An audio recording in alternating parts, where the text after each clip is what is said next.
keep getting asked this question in interviews, like, how do you feel about the threat of AI to your songwriting? I'm just like, have you heard what comes out of AI? Yeah. It's bloody awful.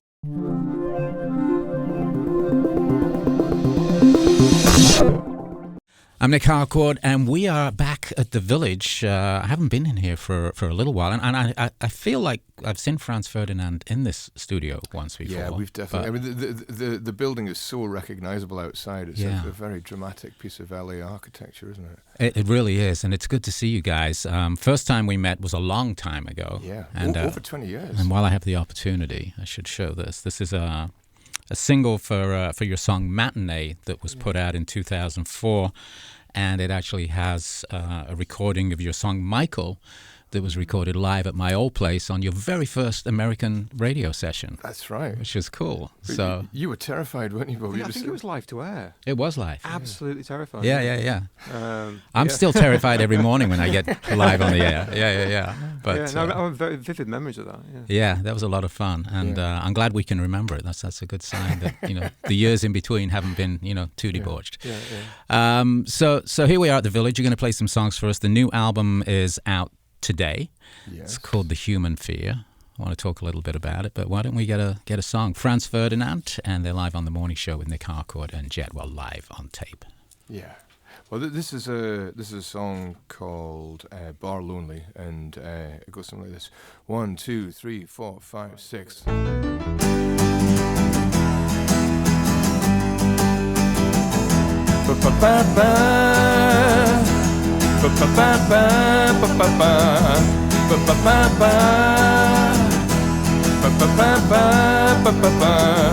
It's hard to get out. It's hard to get out when it's so dark. Hard to look out. It's hard when the blind won't pull itself up. Where can you go when no one knows your name?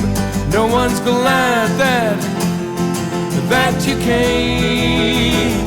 Bar Lonely is so close, on the corner of the Golden Guy. Know the owner and he knows which shot is the usual for you. The memories he will remove from you, taking everything you can lose by the end of the night, of the night, of the night.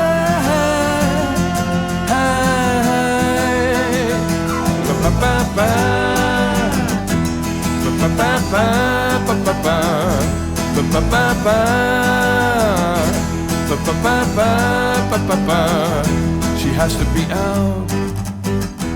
She has to be out until the end. She has to stay out. She's uncertain, but the curtain might draw itself. Where can you go when no one knows your name? No one's glad that you came. Bar Lonely is so close. It's on the corner of the Golden Guy.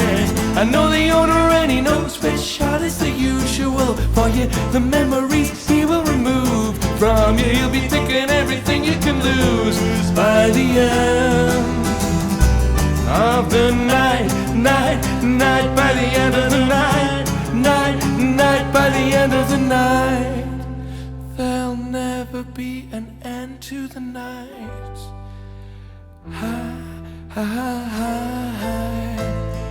Of the night, of the night, ba ba ba ba, ba ba ba ba, ba ba ba, ba ba ba ba, ba ba ba ba, ba ba. It's hard to come home. It's hard to come home when it's so dark. Hard to come home. It's uncertain, but the curtain fell when you were away.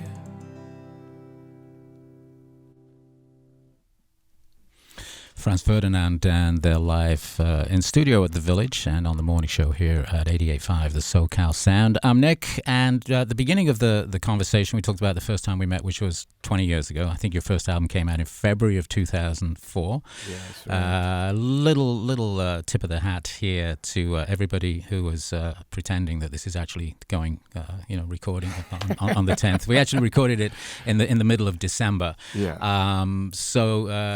20 years, we're in the 20th anniversary of that album, and I know that things happened fairly quickly for you on that first album, and you followed up fairly quickly as well with a second album, and then the pace has sort of like been every 4 or 5 years in between records. Is that something that is planned when you make a record? Do you guys have a schedule? You're like, we'll do the record, we'll tour. Things have changed a little bit in how the music business works, so I'm just wondering how that works for you guys. Yeah, I mean, we didn't intend this record that we've just put out. We didn't think that would take so long between albums. End of 2019. So that last album came out in 2018. End of 2019, we thought, like Domino wanted to do this retrospective Hits to the Head album. And so we thought, well, yeah, we'll put that out early next year, maybe the end of the next year, maybe 2020, 2021, we'll do the next album. Then we had this pandemic thing. I heard about that. Yeah, right. Yeah. Did you have it here as well? Yeah. Well, we had that in Scotland, and it messed everything up. And but I'm actually really glad that it knocked things back, because it gave us a little bit of perspective on the songs that I don't think we would have had otherwise, and songs gained other arrangements. And also, when we did go to tour that album, the band got super tight. And, I love that way of recording, when you've just got a super tight band and you go into the studio and you play it live. And, yeah, it just sounds like people playing together in a room. I love that. So the time off with the pandemic, it's amazing how many records and how much music is being released in the last year or so because of all the pent-up emotion and time that people had on their hands. Yeah. A lot of music has come out in the last year or two. How did you guys use that time?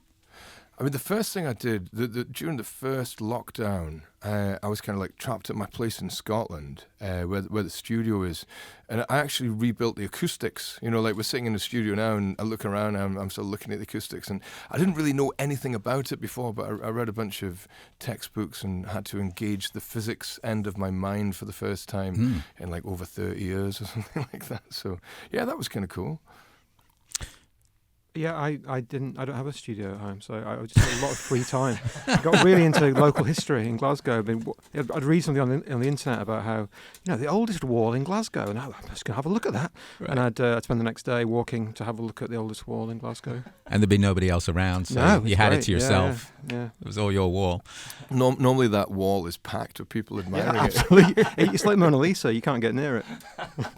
So the songs that are on the new album, The Human Fear, which as we're broadcasting this is released today, are they songs that were written for this album? Are they songs that have been kicking around for a while? It was a mix? I mean, when I write songs, I never really write them particularly for an album. I'm just writing them, and they go on an album when they're ready. So there were a couple of songs, actually. In fact, the song that we're going to play next was the first song that Jules, who's sitting over there at the piano, the first song he ever played on the piano.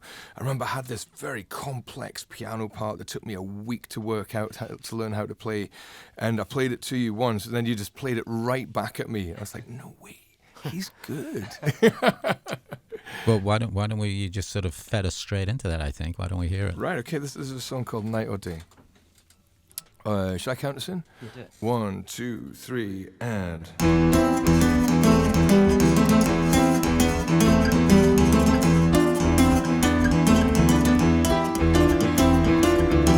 Look forward to every day, oh my. Some days are just here to try. Sometimes it's every day, oh my. Sometimes it's every night. If I can be irascible or proud, then we can be predictable. We turn to face each other, we turn to test each other, but we lean against each other.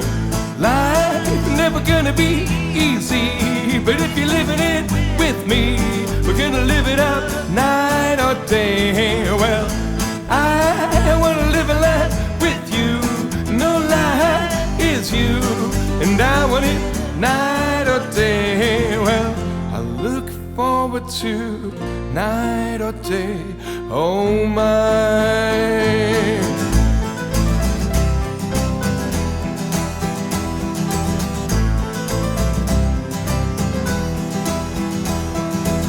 Well, I'll never get bored of you, or the thing that you do. 'Cause everything that you do keep me addicted to you. Life never gonna be easy, but if you're living it with me, we're gonna live it up night or day. Well, I wanna live a life with you. No lie is you, and I want it night or day. Well, look forward to every day. Oh my. Look forward to every night. Sometime we'll be living it broke style. Oh my. Sometime living it higher.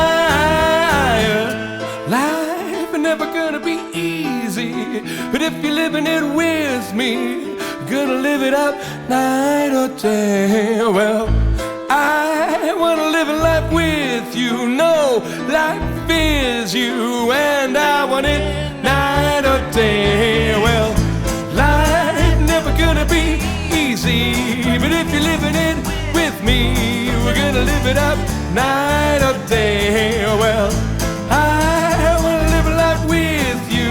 No, life is you, and I want it night or day. Come on, night or day, yeah. Night and day, yeah. Night and day.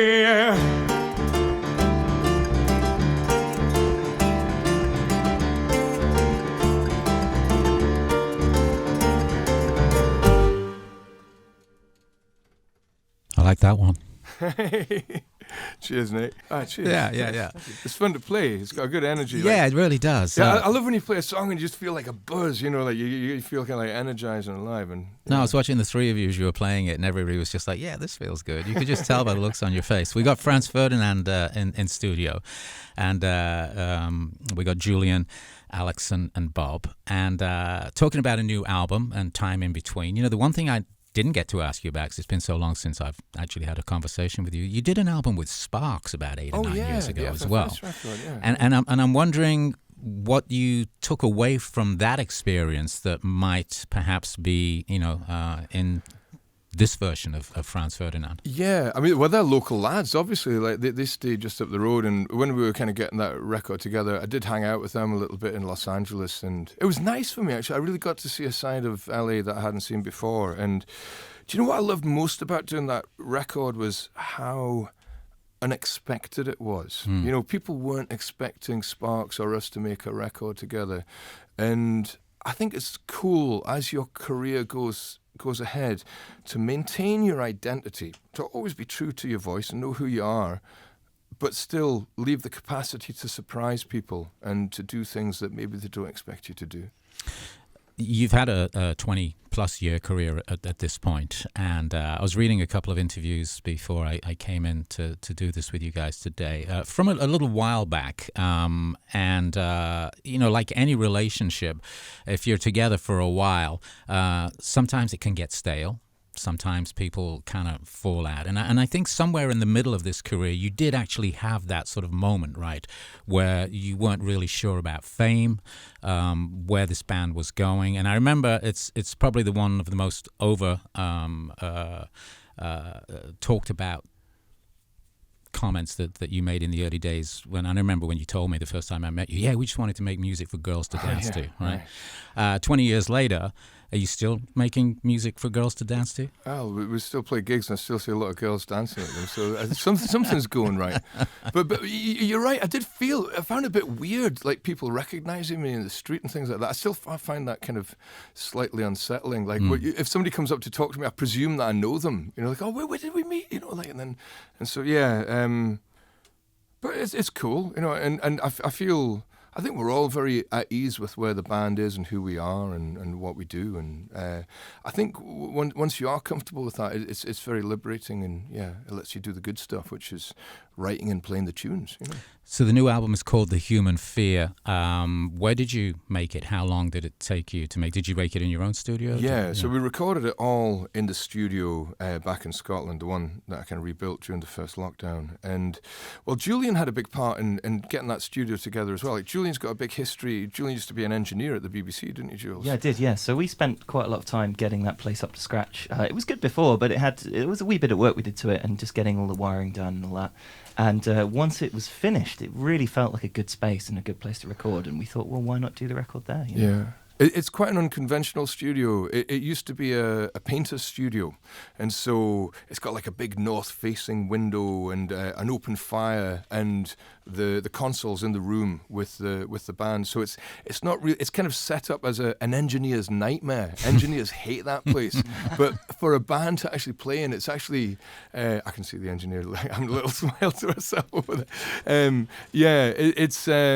But as a band, it's a really nice place to play in, to record, and it feels very homely. It just feels like you're hanging out with your pals, which is what a recording should feel like. Not many studios have an open fire, do they? No, they should. That's the only thing that would improve this place, would be an open fire. Some chestnuts roasting. Right, okay, yeah. We have been known to do that before. You can make toast on it as well. You can make toast on it. I love that. I can see you with your toasting fork.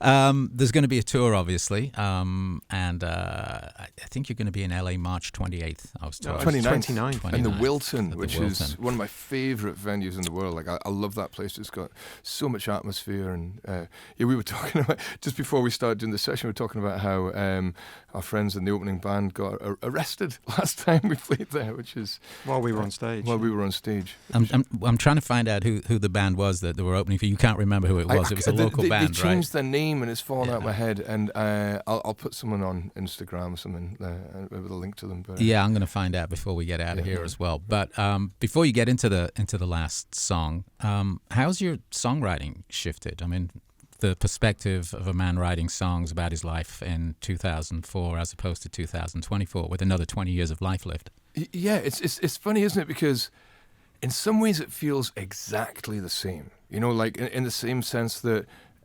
when you get caught in songwriting, when you get really lost in it, it's such a glorious feeling. You know, like you feel like you're just completely lost in the moment. You're unaware of anything else that's going on in the world. You're just caught up in that. And I still love that. And it's almost like, I don't know, meditating or tripping or something. It's wonderful. But at the same time, you're right. My life experience has changed, and so. There's not a song we're going to do now, but another song on the album is about the birth of my son last year, you know, and I definitely didn't have any of that going on in 2004. It was, songs were more about like us being as irresponsible as possible. How has that changed you? Well, the song actually talks about that. It's this song, Hooked, and in the song...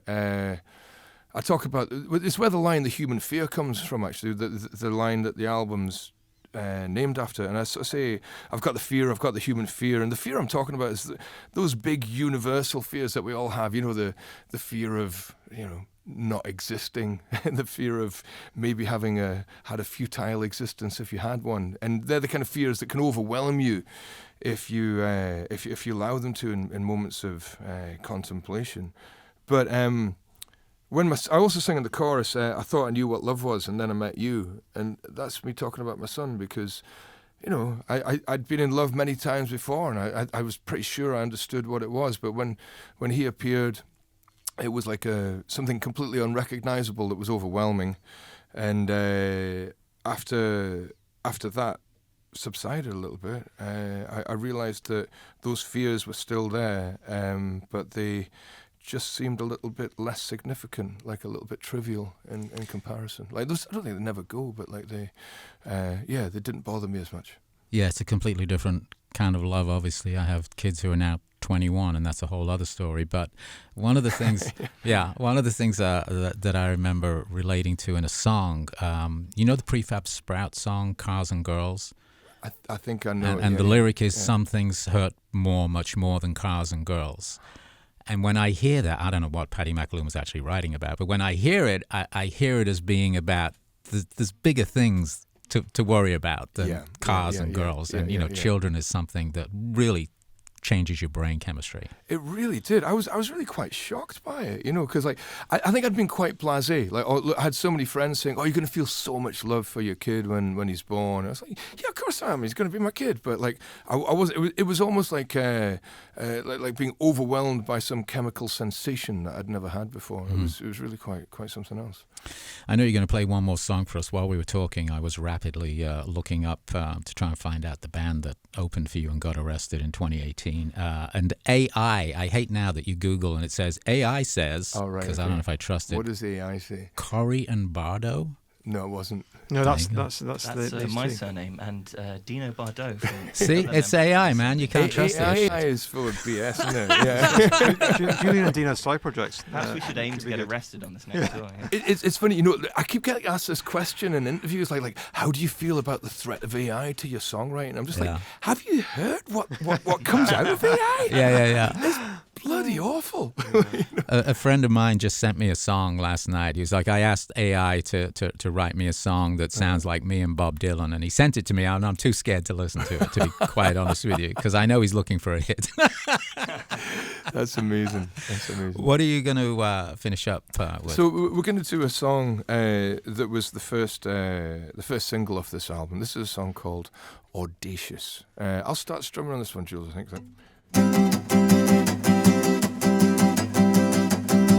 1, 2, 1, 2, 3, and...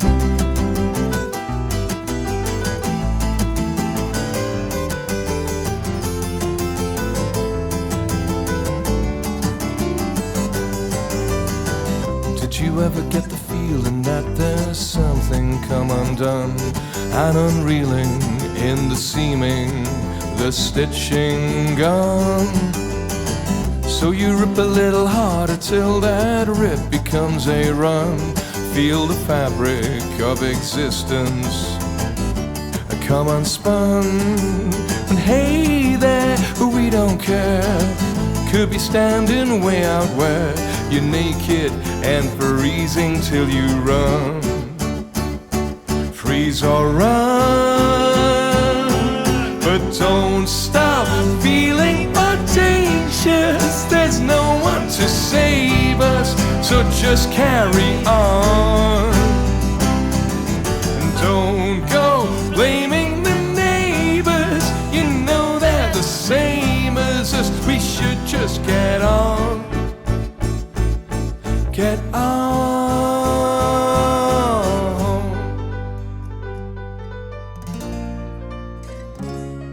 With a plastic carrier bag in each hand, the rain fell low, so you were standing under the holly tree with exasperated feelings. And hey ho, you don't know, is it a joke? No, I said no, I'm serious, more serious than I've ever been. So don't stop feeling audacious. There's no one to save us, so just carry on.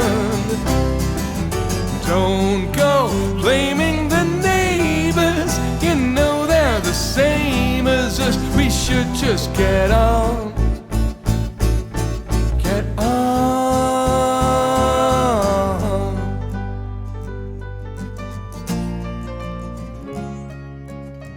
Did you ever get the feeling that your world has come undone? No revealing of a reason to carry on. When hey there, it's there, waiting just in there, ready anytime to come along. So don't stop feeling audacious. The unknown and the famous, they say just carry on. No, there's just us to save us. Forget any favors, we should just get on. Get on with it.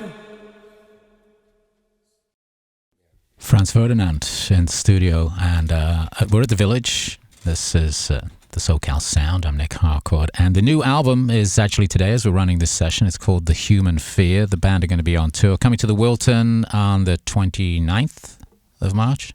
That's right, yeah. I know you corrected me last time, and my short-term memory is ridiculous. No, it's fine. I was like, yeah, I got it wrong, and then I was like, I still can't remember what it was, but yeah, the 29th. I did look up, the band was called Priest.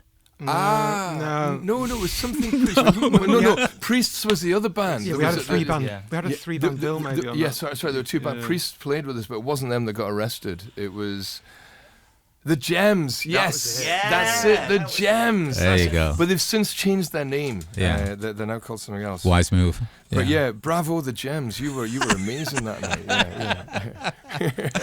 Well, listen, thanks for coming, and it's good to see you again. And good luck with the new album, Franz Ferdinand. And I think I might have told you this a long time ago, but I think it's worth letting our audience know as well. Back when I first heard you, which was probably the end of 2003. I think it was before the first album came out. Or maybe there was an EP at first. I don't know. Or a single. Dance of Pleasure would have come out first in about September. I remember that Fran Healy and Dougie from Travis first gave me your music. Oh, really? No way. Yeah. Oh, wow. If you didn't know that, I didn't know you should know that. I didn't know that. That's amazing. Yeah, they were also the first guys who gave me Coldplay's music as well. Wow. That's incredible, isn't it? This is an A&R gig in the future. Those guys. For both of those guys. Got good taste. Yeah. Anyway, great to see you. Thank you so much. Thanks so much, Nick. Always a pleasure. Thanks for having us on. Cheers.